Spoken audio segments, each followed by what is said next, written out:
Bangladesh football লিগে আবাহনী ফোর্টিস এফসির লড়াই আজ। দু দলই আছে শিরোপা লড়াইয়ে।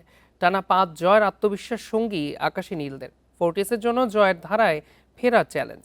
কুমিল্লায় ম্যাচ শুরু বিকেল 3:30টায়। একই সময় মানিকগঞ্জে আরামবাগের মুখোমুখি হবে রহমতগঞ্জ। কুমিল্লায় ম্যাচ ভেন্যুতে আবাহনীর অনুশীলন। ফুরফুরে মেজাজে মোরসালিন দিয়াবাতেরা। মৌসুমের শুরু ভালো হয়নি, তবে লিগে ঘুরে দাঁড়িয়েছে মারুফুলের দল, জমিয়ে দিয়েছে শিরোপা লড়াই।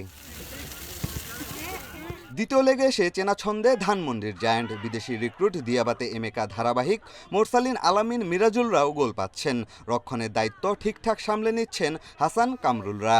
এবছর লিগের 5 ম্যাচই জিতেছে আবাহনী। 13 রাউন্ড শেষে 28 পয়েন্ট নিয়ে শীর্ষে বসুন্ধরা কিংস। আবাহনী ফর্টিসের সমান 25 পয়েন্ট। জিতলে ফর্টিসের সাথে ব্যবধান বাড়ানোর পাশাপাশি কিংসকে চাপে রাখতে পারবে আকাশী নীল। সুযোগ কাজে লাগাতে চায় তারা। এই ম্যাচে জয়লাভ করতে পারলে একমাত্র চ্যাম্পিয়নশিপের ফাইটে থাকা যাবে।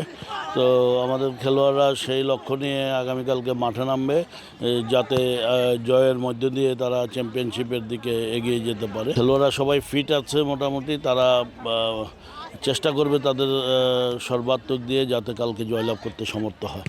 ফর্টিস এফসির উল্টো চিত্র। শীর্ষে থাকা বসুন্ধরা সমান পয়েন্টে প্রথম লেগ শেষ করে চমক দেখায় কর্পোরেট ক্লাবটি। অথচ মোহামেডান বসুন্ধরার সাথে হারের পর আরামবাগের সঙ্গে ড্র করে পিছিয়ে পড়েছে। চাপে থাকলেও আবাহনীকে হারিয়ে শিরোপার সম্ভাবনা বাঁচিয়ে রাখতে চায় ফর্টিস। আবাহনী ফর্টিসের প্রথম লেগের ম্যাচ গোলশূন্য ড্র হয়েছিল। পিয়াস সাহা, ইন্ডিপেন্ডেন্ট নিউজ।